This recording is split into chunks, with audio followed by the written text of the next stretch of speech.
Nós vamos aprender nessa manhã, como já aprendemos com esses cânticos lá do fundo do baú, né? A respeito de oração. E nós vamos para isso abrir nossas Bíblias no livro do profeta Daniel, no capítulo 9. Daniel, no capítulo 9. Então, Daniel é da sequência dos profetas maiores, fica depois do livro do profeta Ezequiel. Ezequiel é mais fácil de achar. E logo depois vem o livro do profeta Daniel. É uma oração tremenda que nós ouvimos aqui sair da boca do profeta, que deve nos ensinar com certeza a respeito também de como nós devemos orar. Nós vamos ler os 6 primeiros versos do livro do profeta Daniel, no capítulo 9. Mas nós vamos meditar até o versículo 20 do capítulo. Ok? Daniel, capítulo 9, versos 1 até o verso 6. Diz assim a palavra de Deus. No primeiro ano de Dario, filho de Assuero, da linhagem dos Medos, o qual foi constituído rei sobre o reino dos caldeus, no primeiro ano do seu reinado, eu, Daniel, entendi pelos livros que o número de anos que falara o Senhor ao profeta Jeremias, que haviam de durar as assolações de Jerusalém, era de 70 anos. Voltei o rosto ao Senhor Deus para o buscar, com oração e súplicas, com jejum, pano de saco e cinza. Orei ao Senhor meu Deus, confessei e disse: Ah, Senhor, Deus grande e temível, que guardas a aliança e a misericórdia para com os que te amam e guardam os teus mandamentos. Temos pecado e cometido iniquidades, procedemos perversamente e fomos rebeldes, apartando-nos dos teus mandamentos e dos teus juízos. E não demos ouvidos aos teus servos, os profetas, que em teu nome falaram aos nossos reis, nossos príncipes e nossos pais, como também a todo o povo da terra. Vamos orar? Senhor, nós começamos a ler agora uma oração que um filho teu fez muitos séculos atrás. E te agradecemos, ó Deus, porque o Senhor nos promete que, por meio das coisas que o Senhor registrou na tua palavra, o Senhor continua a nos falar. Nós acabamos de cantar orando: fala, Senhor, fala comigo, Senhor, porque queremos ouvir a tua voz na tua palavra. Por isso, ó Deus, insistimos perante a tua face. Fala-nos nessa manhã, fala-nos nesse dia, fala-nos pela Escritura, fala-nos pelo sacramento e nos alegra na tua presença. Ensina-nos, ó Deus, a falar contigo, no nome de Jesus. Amém. Livro do profeta Daniel. Não sei se você alguma vez já teve a oportunidade de ler o livro do profeta Daniel.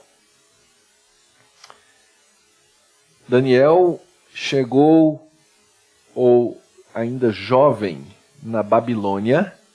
Ele era um israelita e ele foi levado com os cativos para o cativeiro babilônico. Eu preciso explicar para vocês o que foi esse cativeiro. Deus chamou lá atrás na história, nós já estudamos isso várias vezes, chamou um povo para ser o seu povo.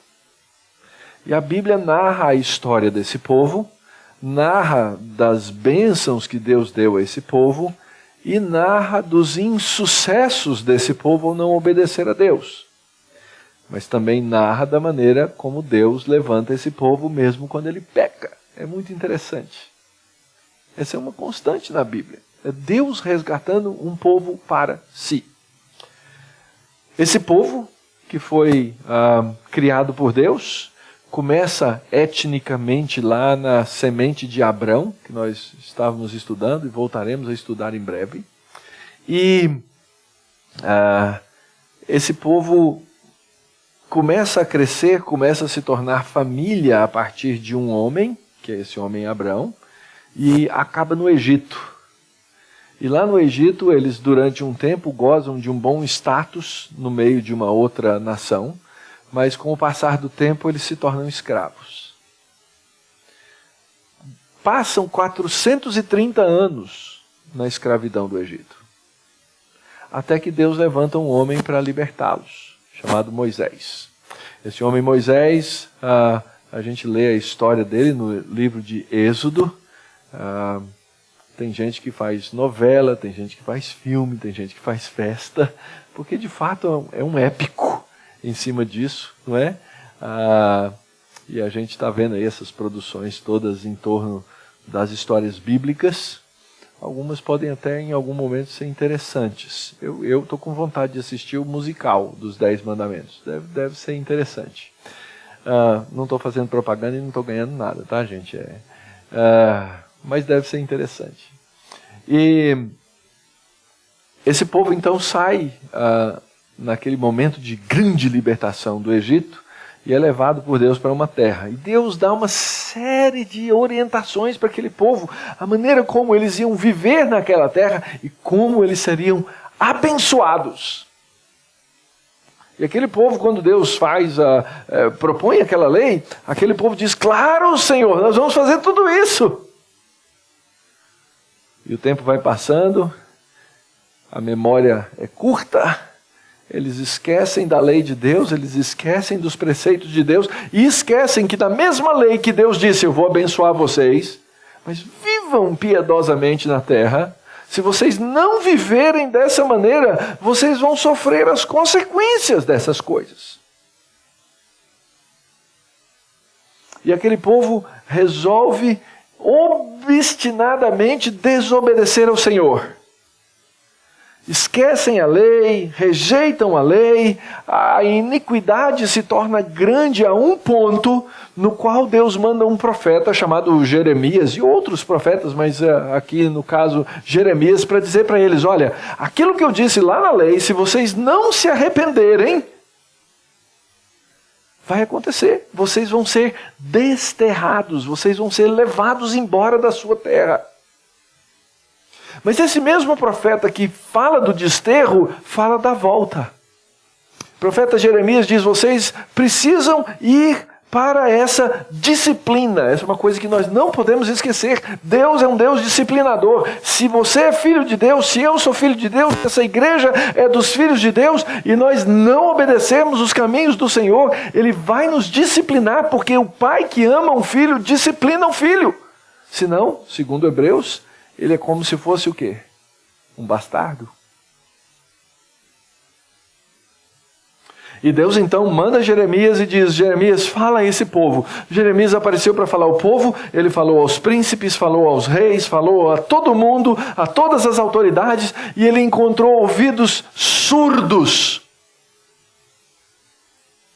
E a história de Jeremias é muito interessante, porque esse profeta falou, foi combatido por falsos profetas. Não, você não está falando sério, Deus não vai fazer isso com a gente. De jeito nenhum. Jeremias chegou a ser preso e jogado no fundo de um poço por falar a verdade de Deus. E esse povo então acabou neste cativeiro. Na Babilônia, Nabucodonosor com seus exércitos invadiram a nação de Judá, tomaram as várias cidades até que chegaram à capital Jerusalém e levaram todo mundo. Mas Deus tinha dado um alerta para eles. Falou: olha, quando vocês chegarem na Babilônia, porque vocês vão mesmo, faça o seguinte: construam suas casas, continuem a vida, abençoem aquela terra. Interessante como Deus faz, né? Deus nos manda para lugares, até no nosso cativeiro, para a gente ir lá e abençoar gente. E uma das grandes bênçãos da terra foi um homem chamado Daniel. Daniel foi levado para uma escola, a Academia Real de Babilônia. Colocado lá e educado. Diz que ele se sobressaiu. Ele era o aluno top da sua classe.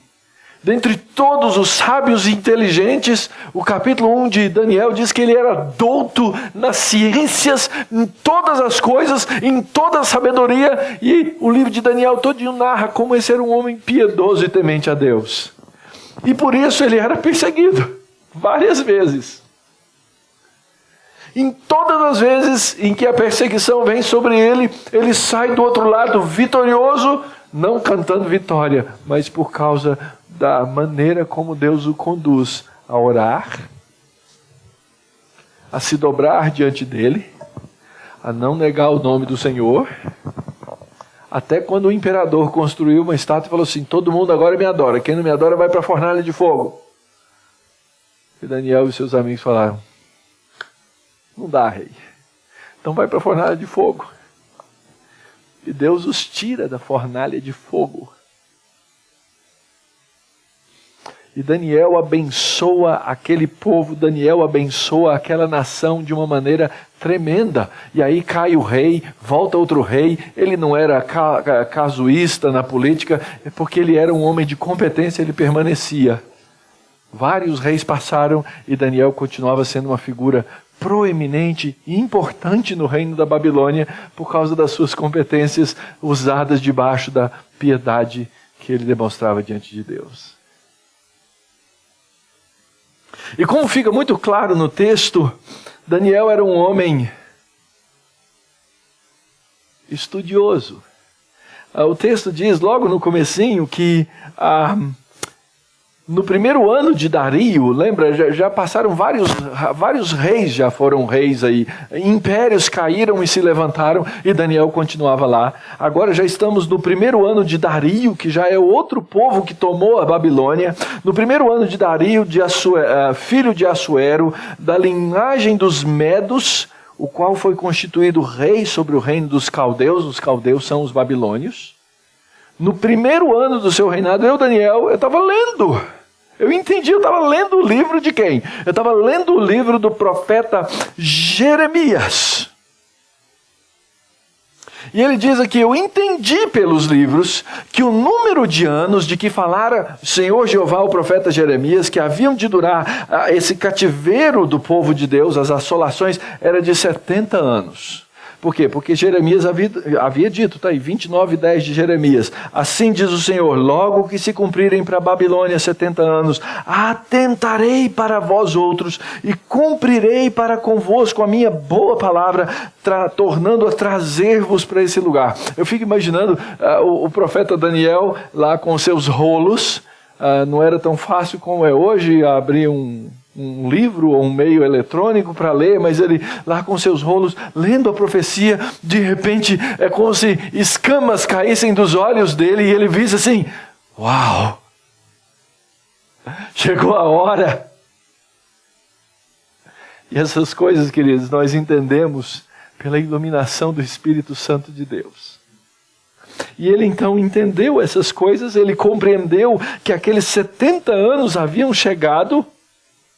E agora, diante da correta leitura e da correta interpretação do livro do profeta, é que Daniel vai fazer essa coisa tremenda, que é essa oração que ele faz.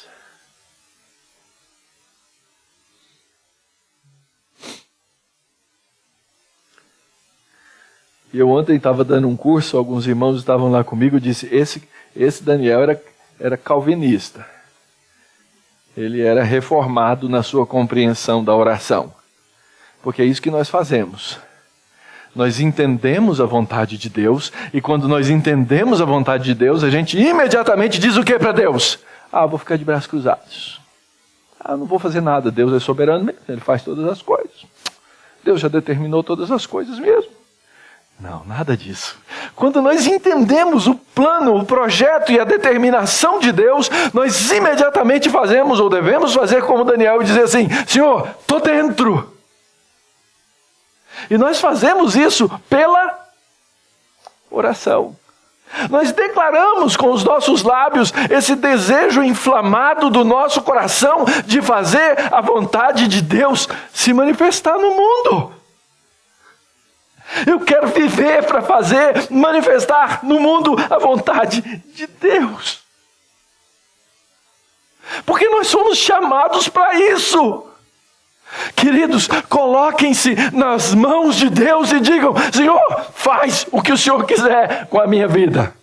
E quem sabe Ele fala assim: olha, eu quero que você vai ser missionário lá na favela. Aí você fala: não, aí não, né, Senhor? Nem tanto. Ou quero que você seja esse meu missionário lá no seu trabalho. Melhorou, hein, Deus? Obrigado. Facilitou a minha condição.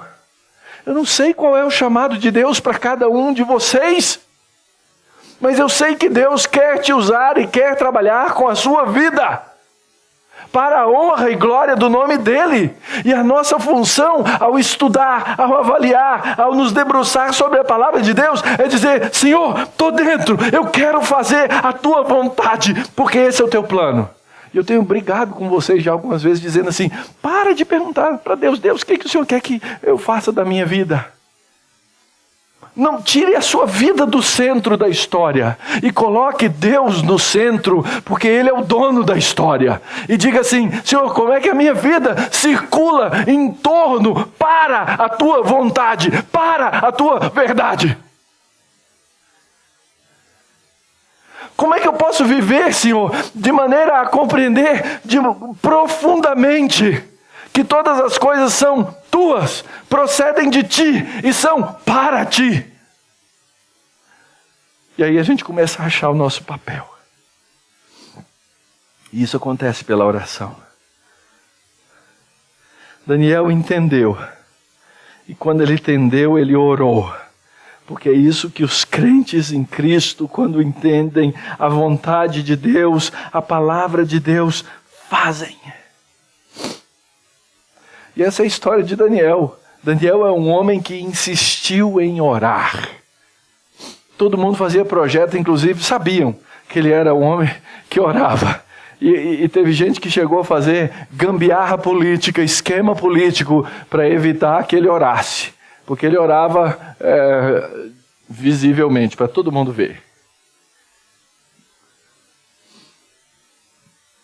As orações chegaram a ser proibidas.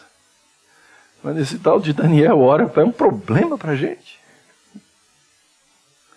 E queridos, tem tanta coisa que a gente não pode fazer na vida, que eu não sei fazer na vida, poderes que eu não tenho, coisas que eu não tenho, mas eu posso fazer uma coisa. A maioria das coisas e problemas que vão aparecer na minha vida eu não vou saber solucionar. Mas eu posso fazer uma coisa. Eu posso me colocar diante de Deus em oração. A motivação da oração de Daniel foi a compreensão da vontade de Deus.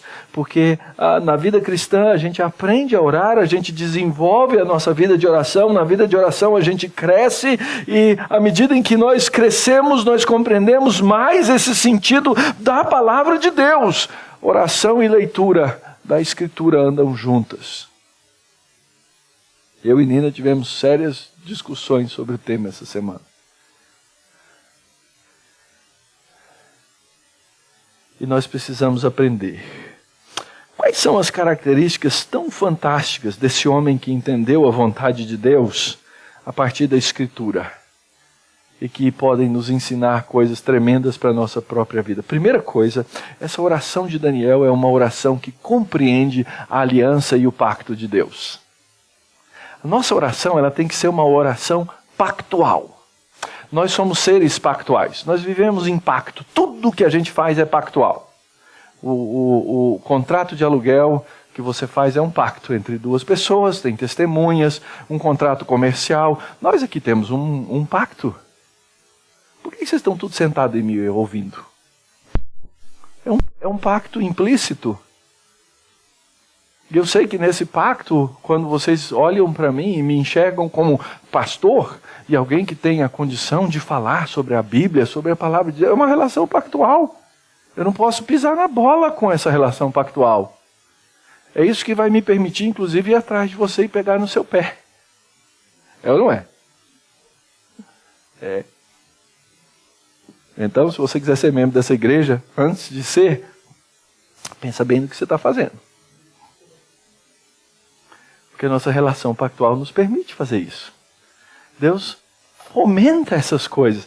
E isso acontece, nós somos pactuais, porque Deus é um Deus de pacto e de aliança, e Ele se relaciona com a sua criação dessa maneira. Deus lida com o seu povo na aliança, no pacto que Ele faz. Então, Daniel sabia desse pacto, Daniel sabia da aliança, e ele diz assim, que nesse primeiro ano ele entendeu pelos livros o que falara o profeta. Então, você imagina que Daniel conhecia esse pacto porque ele lia o quê? Porque ele lia os livros. Daí a nossa necessidade de ler os livros, de entender os livros, de entender a palavra de Deus, de entender a Escritura, de saber a maneira como Deus vai me tratar. Porque você pode se iludir. Aliás, isso é uma coisa que acontece demais hoje. Está cheio de gente pregando mentiras a respeito do jeito que Deus se relaciona com as pessoas. E essas pessoas iludidas por uma palavra mentirosa vão lá e vão falar com Deus. Deus, o Senhor me prometeu A, B, C, D, cadê? E Deus olha lá do céu e falou assim, quando? Porque Ele não prometeu nada disso que essas pessoas estão dizendo que Deus prometeu.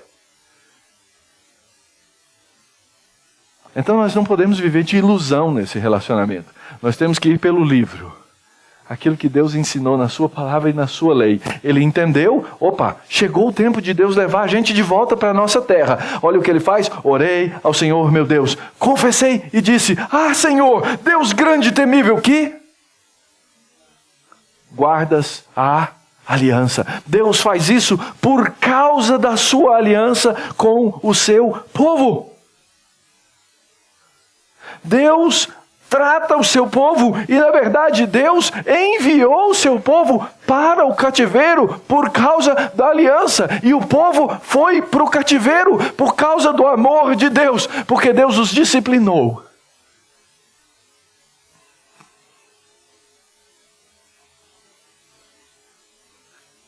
Agora, fala sério. Na hora da disciplina, quem gosta? Quantas vezes, com chinelo na mão, eu disse, filho, dói mais no papai do que em você. Não sei se era verdade, mas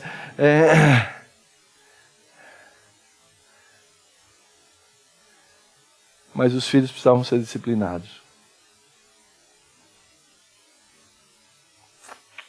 E a motivação nunca foi a crueldade. É claro que pais humanos, pecadores, na hora de disciplinar, erram muitas vezes. Lembra de fazer isso? Volta e meia, volta lá para os seus filhos. Pode ser até que você não saiba direitinho, mas volta para ele e fala assim, filho, papai, mamãe erraram nessa disciplina. Eu preciso pedir perdão. Esse é um relacionamento importantíssimo entre pais e filhos.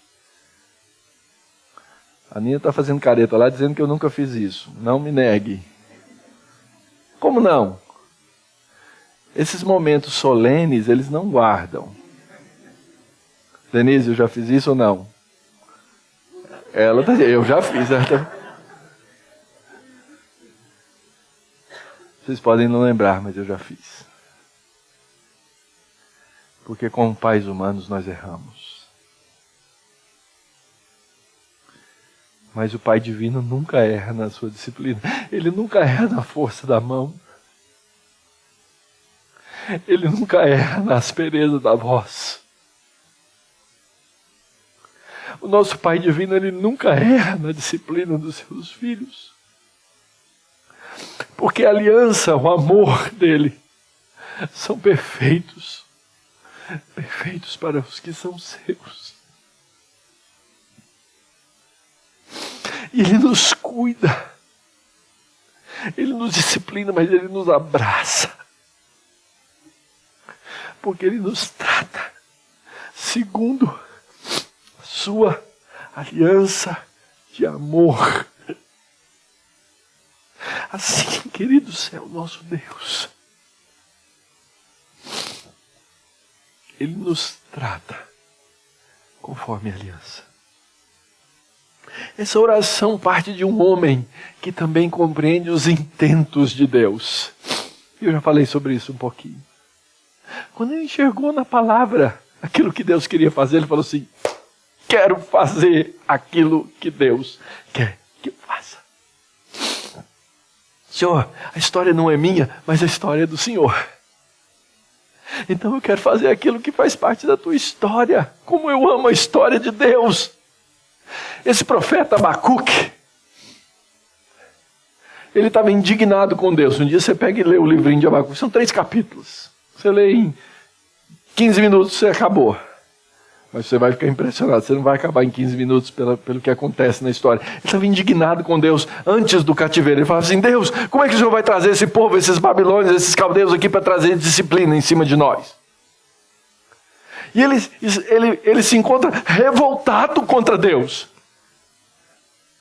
Mas nas suas orações, ele sobe na torre de vigia, ele diz assim: eu vou esperar para ver o que Deus quer. E o capítulo 3, depois que Deus fala para ele: Abacuque, eu vou trazer os caldeus, eles vão levar vocês para o cativeiro. Ele fala assim: Senhor, aviva a tua obra. Eu quero fazer aquilo que é a tua vontade. Eu quero participar dessas coisas que são tuas no decorrer dos anos. Faz conhecida a tua obra. Queridos, quando nós não conhecemos a maneira de Deus agir e a obra de Deus agir, nós não podemos fazer parte positivamente, ativamente daquilo que Deus está fazendo. Mas quando nós conhecemos, nós dizemos para Deus: Deus, aviva a tua obra. Eu acho tremendo esse texto de Pedro. Ele diz assim, que quando nós pregamos o Evangelho, o que nós fazemos? Talvez um calvinista até comece a ficar: como assim? É isso mesmo. Esperando e apressando a vinda do dia de Deus. Como é que você faz isso? Pregando o Evangelho. Vai pregar o Evangelho porque você vai apressar a vinda do dia de Deus. Esse dia vai ser um dia de juízo, os céus incendiados vão ser desfeitos, os elementos abrasados vão ser derretidos. Eu vou estar lá no meio. Mas meu Pai amoroso vai me pegar pela mão. Não pensa que a cena vai ser bonita, não.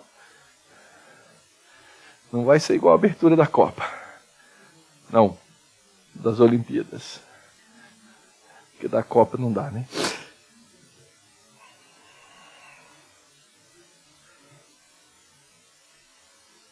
A Escritura nos ensina que nós precisamos desenvolver essa confiança para com Deus.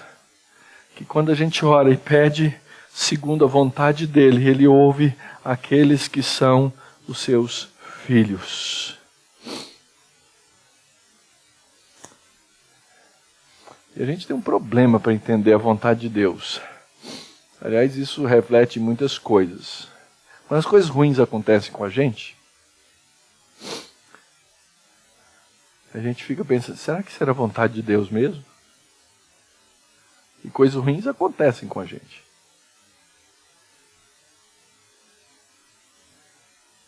Mas Deus tem formas tremendas e fantásticas e maravilhosas de nos mostrar no futuro que aquilo que a gente achou que era o mal, Deus tinha intentado para nós como o bem.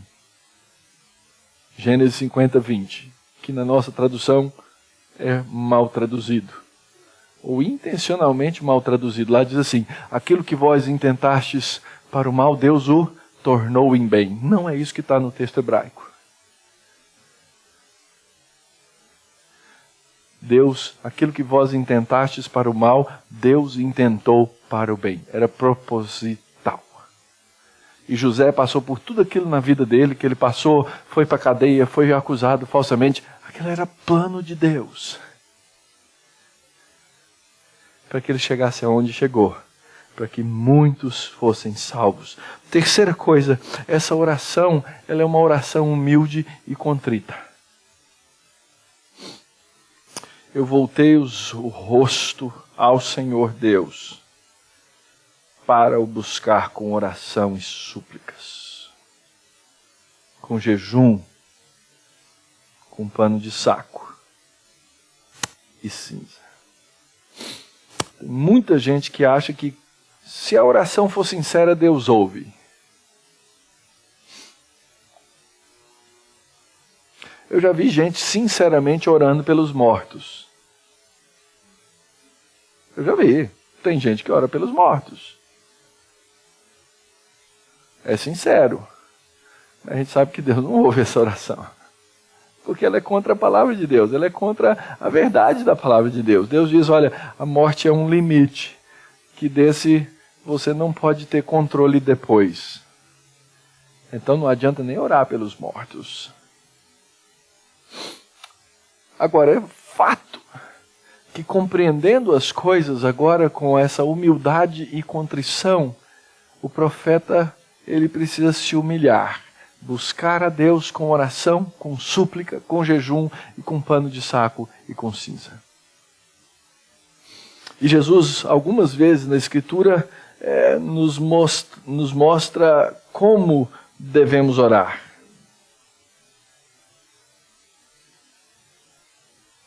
Esse é um dos exemplos de uma oração, aquela famosa oração que não passa do teto. 2 homens subiram ao templo com o propósito de orar, um fariseu e outro publicano. O fariseu se colocou em pé. Não dá para dizer que não passa do teto porque ele estava em praça pública. O fariseu posto em pé orava de si para si mesmo dessa forma: ó Deus, graças te dou porque não sou como os demais homens. Eles são roubadores. São ladrões, injustos, adúlteros. Melhor, não sou nem como esse publicano miserável, trabalha na Receita Federal, cobra os nossos impostos. Um aliado de Roma, não sou. Eu sou o cara. Eu sou o religioso. Jejum? É uma vezinha por semana, não. 2. É mais. Dou o dízimo.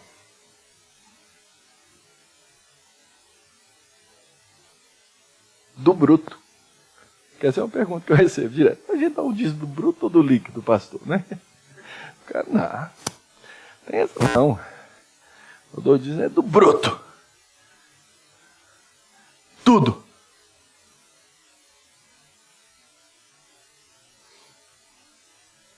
O publicano, estando de longe, estando em pé, longe, não ousava nem levantar os olhos ao céu. Ele batia no peito e dizia: Deus, ser propício a mim, pecador. Não é porque eu dou o dízimo, não é porque eu faço jejum, não é porque eu sou considerado um religioso, mas é porque eu sou pecador. Ser propício a mim, pecador. E Jesus dá a sua rápida, curta lição, verso 14. Digo-vos, este, o publicano, desceu para casa com a justiça de Deus sobre si, mas aquele, o fariseu, ele se exaltou.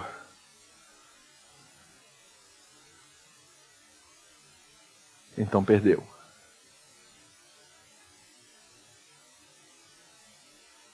A Escritura nos orienta tão claramente, queridos. Cuidado com uma coisa chamada autojustiça. Nós temos uma tendência muito grande, natural da nossa natureza pecaminosa, de nos entender melhor do que os outros.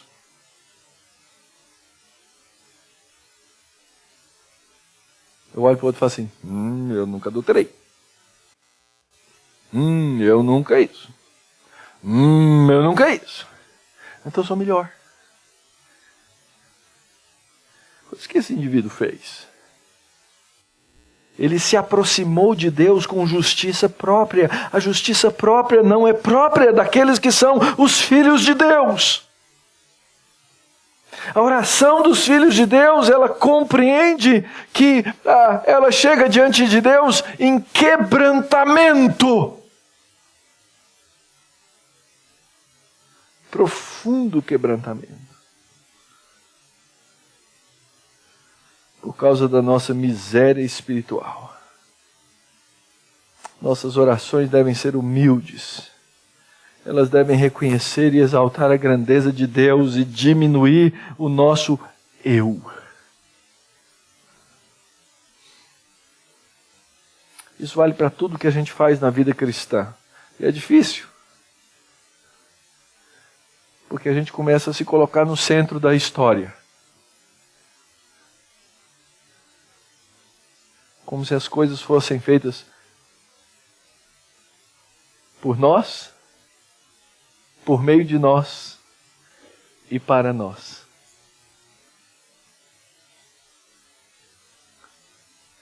Então a gente começa a se sentir grande. E isso não é a maneira de nos aproximarmos do nosso Deus.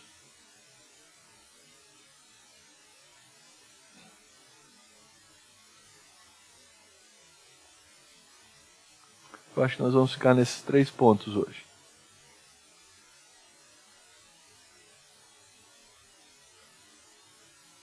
Essa é a maneira que Deus quer que nós nos aproximemos.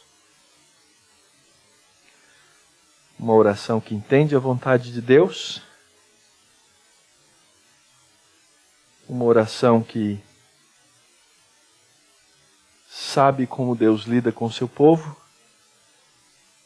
Uma oração que compreende os intentos de Deus. E uma oração humilde e contrita. Assim, queridos, o que faremos? Primeiro, ore com zelo e entendimento. Eu sei que oração é uma coisa para se fazer. E você não pode saber, não, primeiro eu vou saber tudo sobre oração e depois eu vou orar. Não, não é isso que eu estou propondo. Não é isso que a Escritura propõe. Mas o que a Escritura propõe é que eu ore com sabedoria. Então eu preciso entender as coisas de Deus para poder fazer as orações apropriadas. Segundo, peça que Deus cumpra a sua vontade no decorrer dos tempos. Quem aqui sabe o que Deus espera, o que Deus vai fazer amanhã? Levanta a mão. Só eu? É porque eu estou com a mão levantada, né? Então, nenhum de nós sabe, queridos. Mas a gente tem uma vontade tão grande de querer controlar os intentos de Deus. Não tem? Deus, eu queria controlar as coisas. Se eu tivesse no controle, eu acho que eu faria melhor do que o Senhor. Nós temos essa pretensão. Às vezes eu me pego orando, ensinando a Deus o que Ele tem que fazer.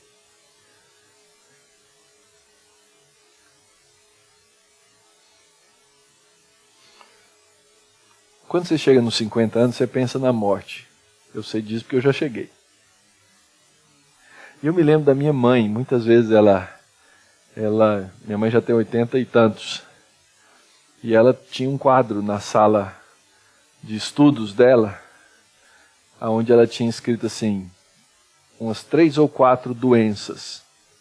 Eu falei assim, mãe, o que é isso aí? Eu já disse para Deus, eu não quero morrer de nenhuma dessas coisas.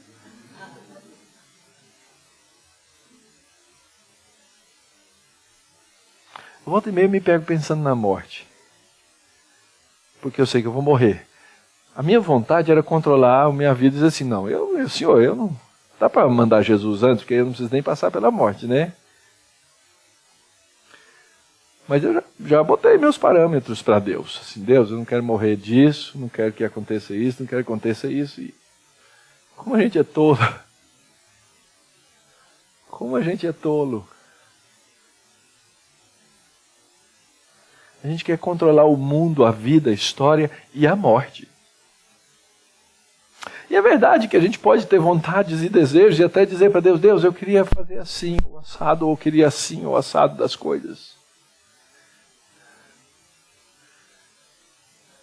Mas o que a gente tinha que dizer mesmo para Deus é assim, Deus, eu sei, eu tenho certeza, eu cresci para saber que todas as coisas cooperam para o bem daqueles que te amam. E Senhor, eu te amo, faz a tua vontade na minha vida. Faz a tua vontade na minha vida, Senhor.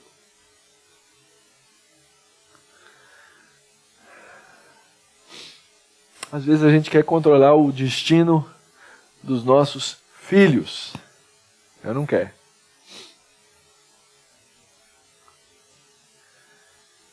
Eu não sei, quem sabe Deus está preparando seus filhos aí para serem missionários no Oriente Médio. Você ia deixar? Não, bobagem, isso aí deve ser coisa da sua cabeça, viu? Não, filho. Deus não pode estar querendo uma coisa dessa.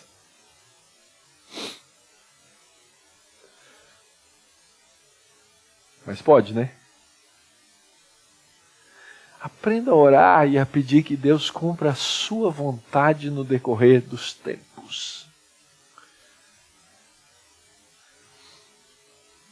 Faça isso em nome de Jesus.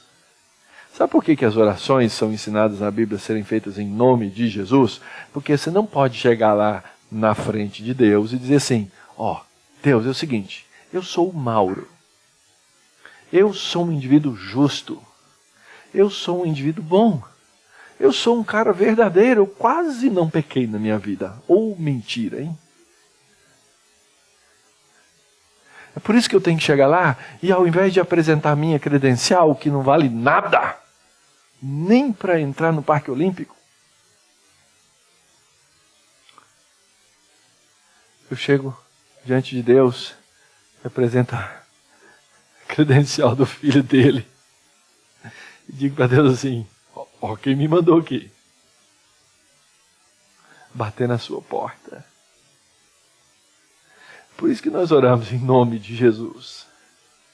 Não esqueça nunca, essa frasezinha que nós automaticamente falamos no final das nossas orações, ela não devia ser automática. Ela tinha que ser bem refletida. Porque é isso que ela significa.